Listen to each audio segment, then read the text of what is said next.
The broadcast is now starting. All attendees are in listen-only mode. Good afternoon, and thank you for joining us on our call today. My name is Nicole Van Wert-Quincy from Transcat, and I'll be your moderator this afternoon. Our webinar topic is how to use a portable bath to improve calibration of sanitary RTDs and transmitters.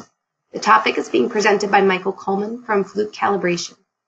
Michael is the corporate temperature metrologist for Fluke Calibration. He has worked in test and calibration for 23 years, starting in Intel, and now 20 years at Hart Scientific and Fluke Calibration. His areas of expertise are in contact thermometry are calibration of SPRTs, PRTs, thermocouples, thermistors, digital thermometer systems, humidity sensors, and humidity chambers.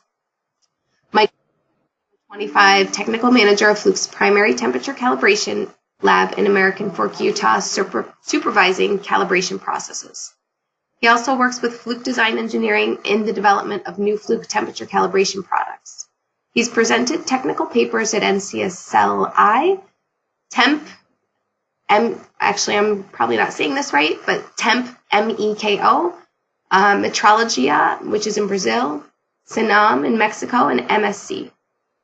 Michael has provided temperature tutorial workshops at NCSLI for several years. He also provides webinar-based training and classroom training at Fluke Calibration. He graduated from Brigham Young University with a BS in Electronics Engineering Technology. That was a mouthful.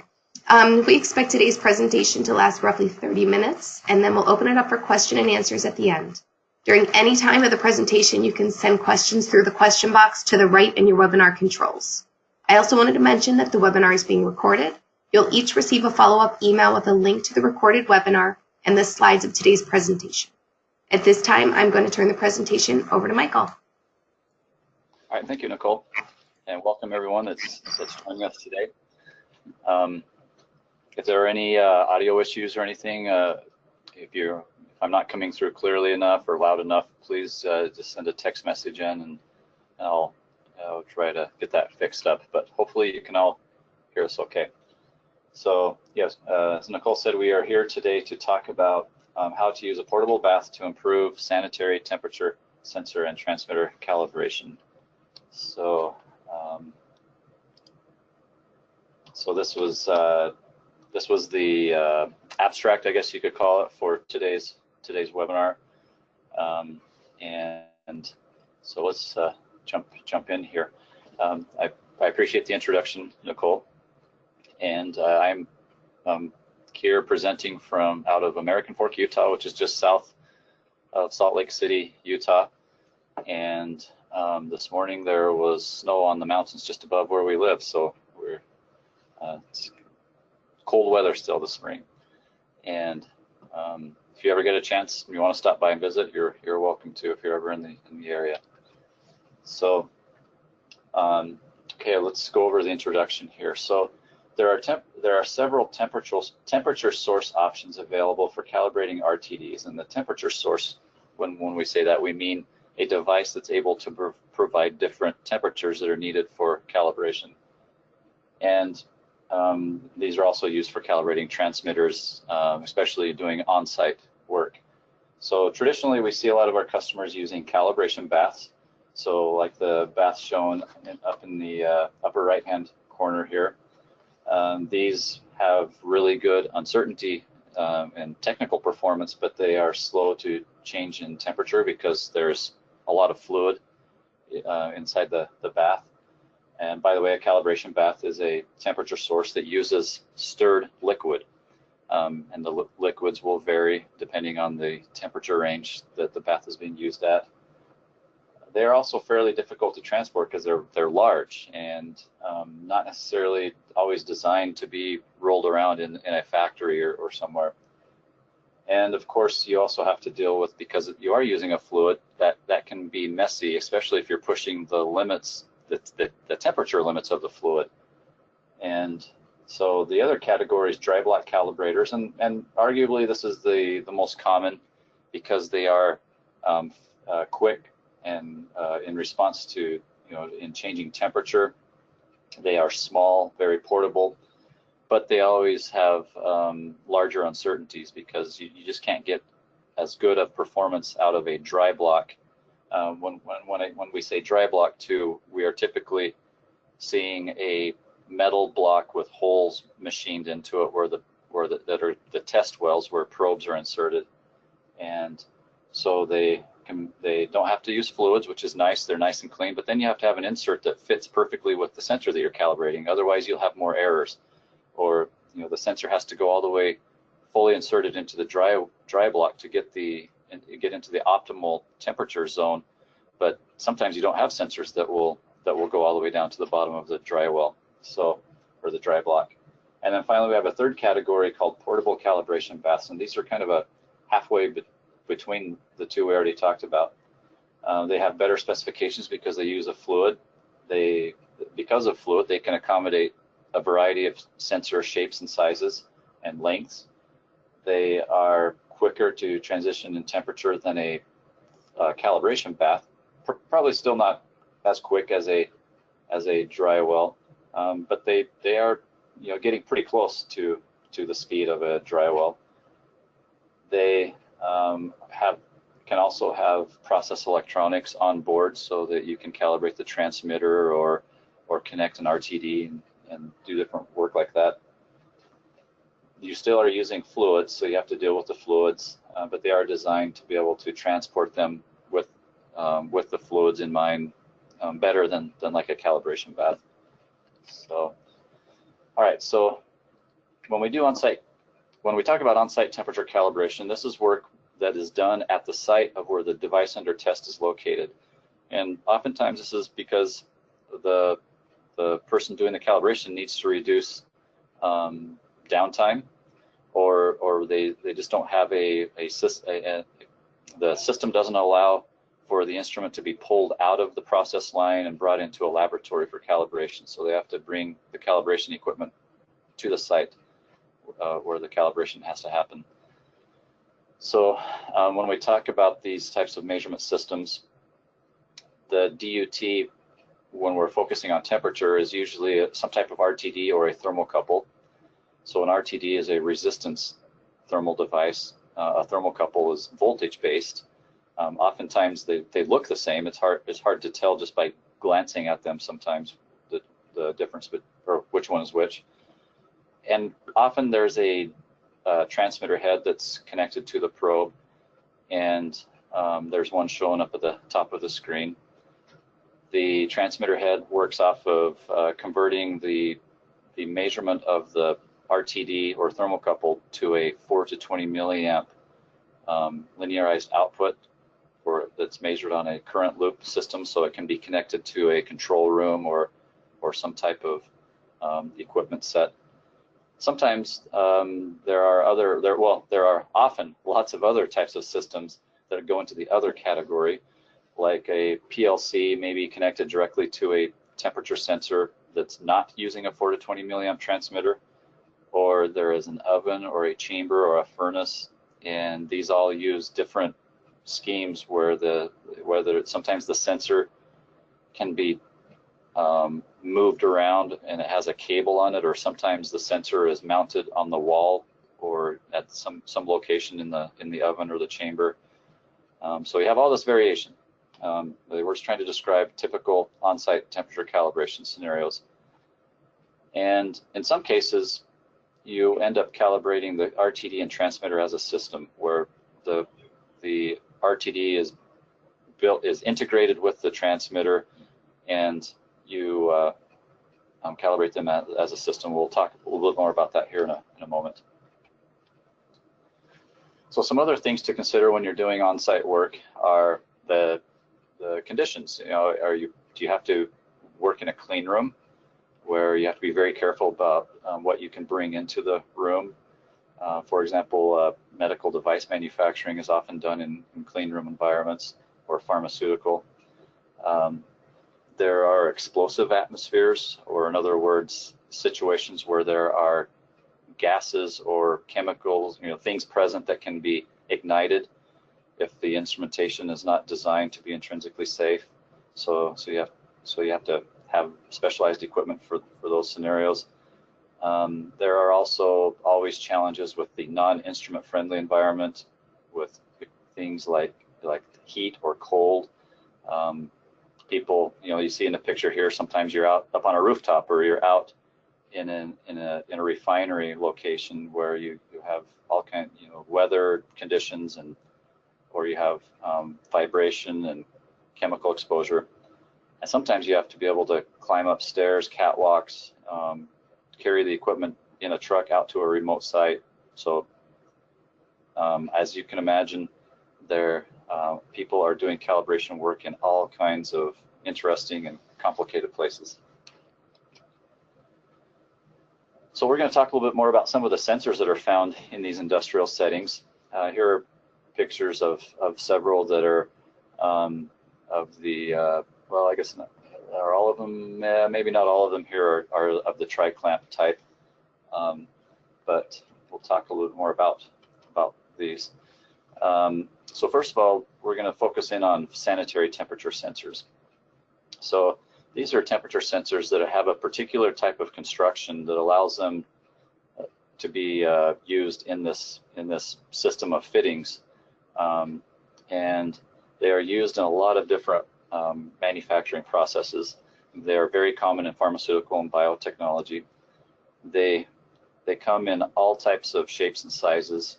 Almost a lot of them are usually have a tri-clamp mounting system with a flange, like you can see here in the picture. But the problem is the sensors themselves have all types of different geometries: short, long, really small diameter, large diameter. You may have special sensors with holes in the tip of the housing, and sometimes they are integrated with a transmitter, sometimes they're not. So so these are the challenges of trying to calibrate this type of equipment. It's just the variety. So what is a tri-clamp? What do we mean by that? Well, it refers to the mechanical housing of the sensor, and this is a type of fitting that's designed to create a liquid seal. And we'll show a couple more pictures here in a moment. But in a tri-clamp sensor, you will see a flange, and that's where the seal happens, when the sensor is mounted into its manufacturing process. There are different diameters of flanges that are found on these, and let's see. Actually, let's go to the next slide and show some pictures here. So this is why it's called a triple clamp. There are the typical scenarios to have a T with three clamps on it to make it really quick and easy to put this into the piping system, and to take the sensor out or replace things efficiently, rather than having to get a pipe wrench or big working with plumbing type tools. So so some important things to consider when you're calibrating these sanitary sensors is when you are considering the accuracy of the temperature source, you need to make sure that you are accounting for all of the sources of uncertainty or things that affect the accuracy. So make sure that calibration uncertainty is included in the specifications, stability, describing how stable is the temperature inside the temperature source while you're measuring, what the uniformity is, how consistent is the temperature from top to bottom or side to side or well to well, is how we is what we consider when we talk about uniformity. And then repeatability also is an important part of the display accuracy of the bath or dry block calibrator. And of course, you can oftentimes people will just use an external thermometer so that they can improve upon the do better than the display accuracy of the built-in temperature display on the temperature source. So we've already talked about it a little bit. One of the biggest challenges is immersion depth. So you want to be able to immerse the sensor deep enough into the temperature source that you don't have any stem conduction or errors coming from ambient temperature or from room temperature. And also you have to consider and make sure you know where the temperature gradients are. Like in a dry block, it makes sense that the temperature gradients are at the top of the dry block, or when we're talking about a vertical dry block. And as you go further down inside the dry block, that's where you will find the more optimal temperature range. So if a short sensor like the one shown here is only able to reach the non-optimal area of the dry block, then you probably are not going to, the accuracies of the dry block are not going to be applicable. You have to investigate it and find out what additional errors are happening. And then also what's important in all of these manufacturing and test and measurement scenarios is calibration throughput. So the faster you can get the work done, the faster things come back online. And so if you can put multiple sensors into a temperature source and calibrate multiple sensors at a time, that's an advantage. So, all right. So talking more about sanitary sensor immersion depth. The Fluke micro baths, if you're familiar with them, the 6102, 7102, and 7103 are often have been used for these applications, and also the Fluke dry blocks, or field metrology wells, or different dry block calibrators that Fluke manufactures. Sometimes these devices are not large enough to accommodate more than one tri-clamp sensor, so you become limited. Sometimes there may be a reason why you just flat out can't get the tri-clamp sensor to properly fit into one of these devices, especially the dry block like we've talked about. And if possible, it's best to immerse the tri-clamp sensor and its flange into the bath, because the idea there is that the flange is mounted directly on the pipe system in the factory, and if you're able to put the flange down into the fluid, then you are simulating the scenario where the flange is in direct contact with the pipe and the fluid that the sensor is measuring temperature on. Something maybe as a side note to mention here, sometimes it's difficult to get absolute calibration results that you know all of the uncertainties as they relate to it, and so sometimes in these scenarios people focus more on process control, where they focus more on consistency, so that every time I calibrate this, it's done the same way, so that my process will maintain stability over a long period of time. And because I don't have time, or not able to fully evaluate all of the uncertainties involved in the differences between this flange being in the pipe versus inside the bath. And anyway, so it's very, very challenging to say the least. So the other thing to consider is for best results with a bath like the 6109A or 7109A tri-clamp bath, and you can see the tank of it shown in the picture here on the right.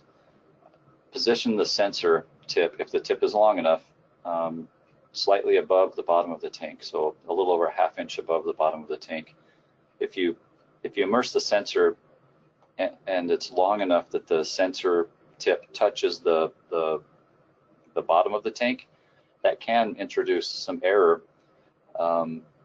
into your measurement, because there's a good chance that the tank bottom itself is at a different temperature than the fluid being stirred inside the tank. Okay, so let's see, we've already reviewed a lot of this information. The reasons why dry block calibrators can be challenging to use in these scenarios, and then why the calibration, stirred liquid baths or circulating fluid baths can also be challenging. So Fluke designed this portable calibration bath family to add to the already existing micro bath family. So the micro baths have been around for several years. Again, 6102, 7102, and 7103.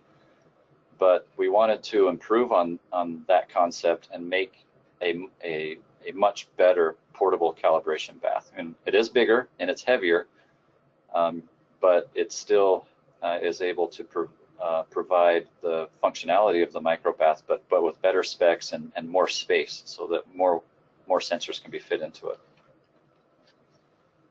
So, as a matter of fact, because you can fit 4 tri-clamp sensors into it, we advertise it as having 4 times more calibration throughput than a micro bath or a dry block, where there was only space for 1 sensor at a time.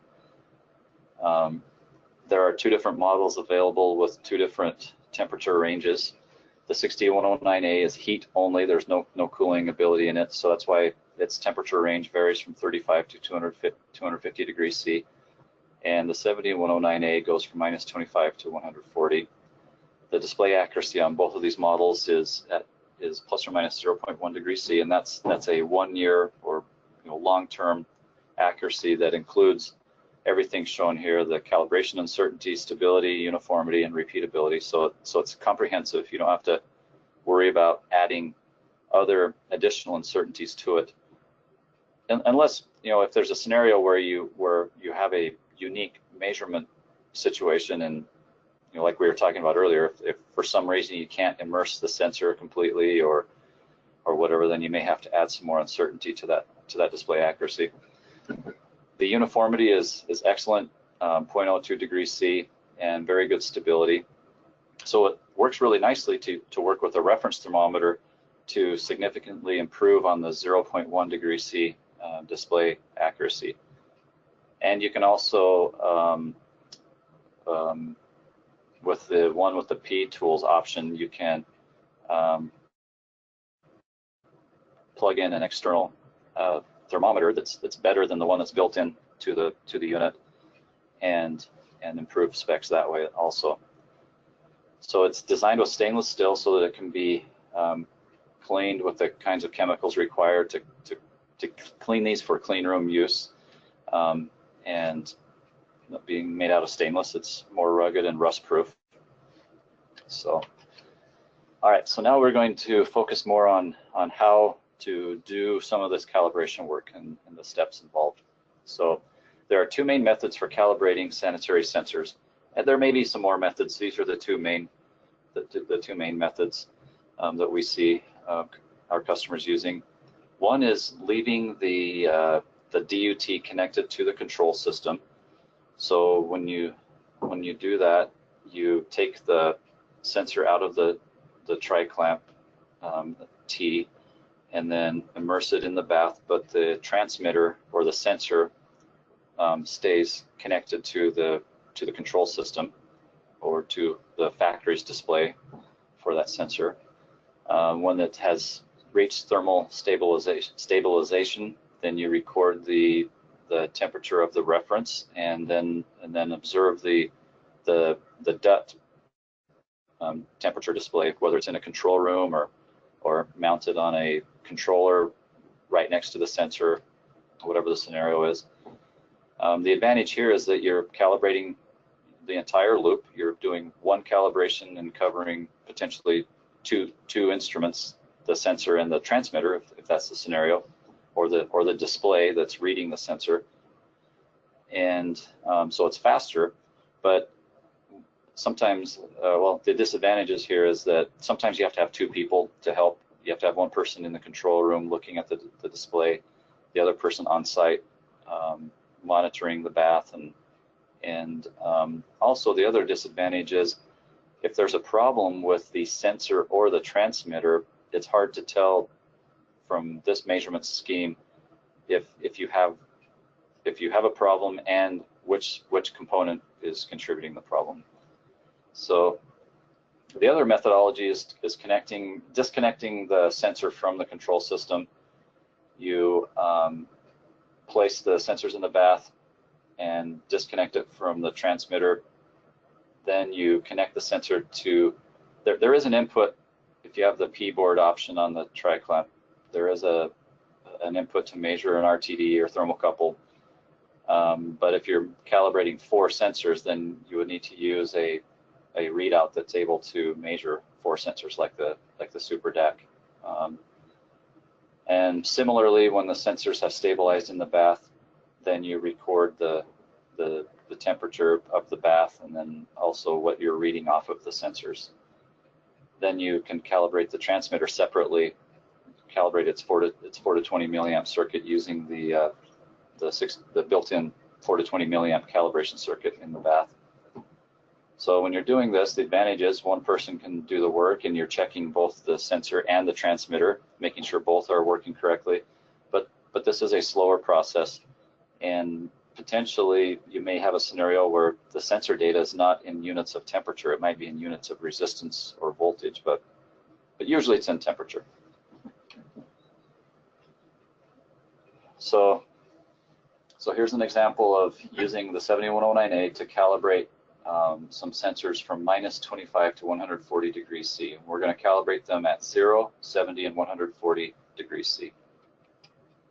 So you put the sensors into the bath fluid. Now, I would want to mention also, before you even start, you have to check and make sure the bath has a sufficient amount of fluid in it, that the tank is filled, and that the fluid is in good condition, because fluid that's gotten old or contaminated can start causing some errors in the system that can be tricky to know about unless you're specifically checking that performance.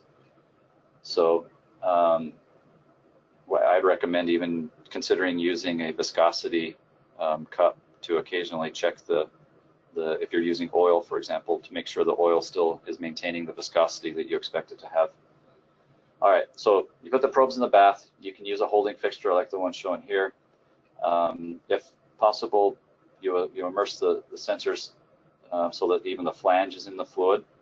But we already talked about if the sensor is long enough that it touches the bottom of the tank, then you want to lift the sensor off the bottom of the tank so it's not touching. So you go into the menu, the calibration menu of the tri-clamp bath or the 7109A, and you program in the set points that you want. Sorry, I said calibration, the program menu. And so in the program menu, you can program the set point temperatures that you want and also the dwell time. So in this case, we're going to set the dwell time for 20 minutes at each set point. And then when you run the program, it will just start going through the sequence of temperature points that you've entered. And then when it reaches stability, it will dwell there for 20 minutes in this case. And as you're watching the display, it shows both the set point and the actual temperature inside the tank. It also has a control indicator that shows how much heating or cooling is being applied. And then there's also a stability indicator. Oh, it's on this slide that you're able to see. It'll let you know when it has reached stability. There's also a light on top of the unit that will change color when it reaches stability, and in most cases that when the stability light comes on, that's adequate for most calibration scenarios. If you're using this in a calibration laboratory to calibrate sensors and you need additional performance, then you may want to do your own stability monitoring with a reference thermometer. All right, and then you record the data. Again, as we mentioned earlier, depending on how far away the control room is, you may have to have somebody help you. But the 7109A is recording data as it runs through the program. And then, oops, let's see, am I missing something here? Okay, anyway, so it records all the data, then you're able to get the data out of it and load it into a spreadsheet or transfer it into your calibration records retention program. The other method is to use a 1586A connected to the tri-clamp, and then we switch to the mode of the 1586A will run the program and will control the 7109A remotely. But now you can connect a reference thermometer if you want to the 1586, or you can also be connecting to the DUT sensors with the 1586. But the main point here is that now the 1586A is taking control, and the program is operated through it, and it records the data. So here's what that looks like. And similarly, you load the set points, and then you start the test. And the 1586A has more options for monitoring things like stability, so and displays more data to the screen. When the data is collected into the 1586A, it's loaded into a CSV file, which there are two things. There's a setup CSV that records all the configuration details, and then the data CSV where the actual data is at. And CSV files are easily opened by a spreadsheet tool for analysis. So in this case, if you're going to calibrate a temperature transmitter using method 2, then we have to take care of the transmitter calibration and the sensor calibration. So the 70109A has an optional P board or process input module that can be installed, and this allows you to measure an RTD if you want to, or a thermocouple, and you can also connect a reference PRT that the track clamp will use to improve its specifications. But it also has a 4 to 20 milliamp calibration circuit, so you can calibrate the transmitter using that. So again, this is probably some repetition from what we've already talked about, but you put the temperature sensor in the bath, and then there's a rule of thumb here. Keep in mind this doesn't always apply to everything, but it's a good general rule of thumb that if you are trying to figure out the immersion depth for a probe that you have, you can estimate that by multiplying the diameter of the sheath of the probe by 20, and then adding the length of the sensor. The challenge is sometimes you don't know the length of the sensor in some of these, in this variety of different sensors that are out there. Okay, so in this case, we're connecting a reference probe to the reference PRT input, and then the transmitter is connected to the 4 to 20 milliamp circuit. We turn on the 7109A, we adjust the bath temperature to the set point we want to check it at, and we record the reading of the reference probe, and then we check the output of the transmitter. So some other applications for the 6109A and 7109A is just as a general calibration bath. We have a lot of customers who are using these just in their laboratories because they are small and quick. They have good specs, so they can go. They can do a lot of calibrations in the laboratory as well. And so people are using these for calibrating PRTs, thermistors, and thermocouples in laboratory or calibration shop settings, and also calibrating digital thermometer systems. And you can also take advantage of it connecting with the 1586A in these calibration scenarios also to automate the calibrations in your shop or in your calibration laboratory. So with that, here is a summary of the specifications and of each unit, and some of them we already went over, like display accuracy is 0.1 degrees C, stability is 0.01 on the 7109A and 0.015 on the 6109A. We talked about uniformity and repeatability, and something we didn't talk about in detail is typical heating time and cooling time.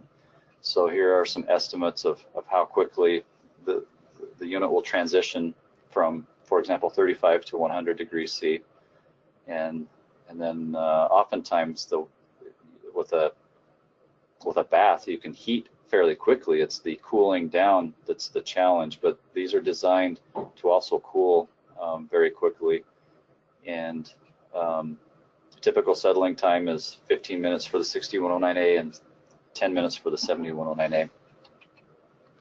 So for additional information, you can go to the Fluke website and get a copy of the operator's manual, and then also some tech notes, math notes. So Thank you. With that, I'm going to turn the time back over to Nicole.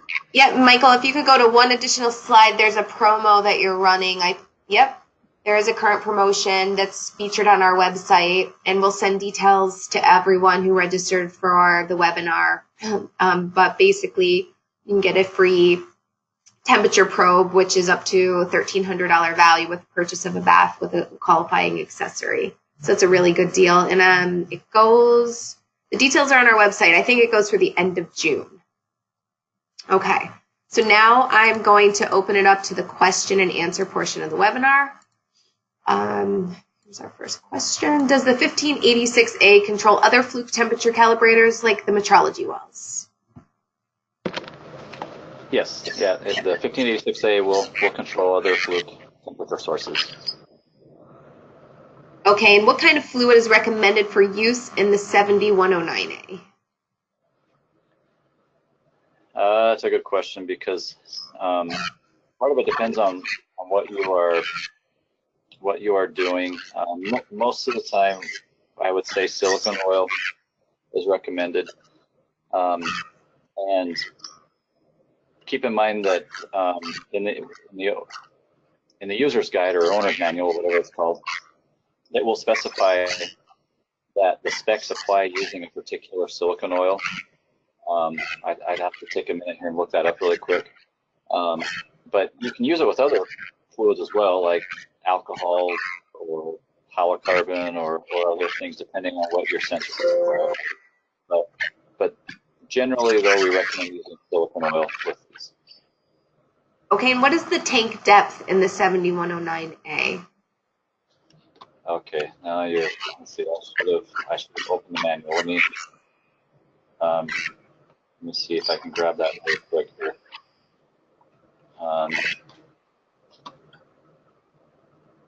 And you know, if you don't have the answer handy, we can always send it in the follow-up.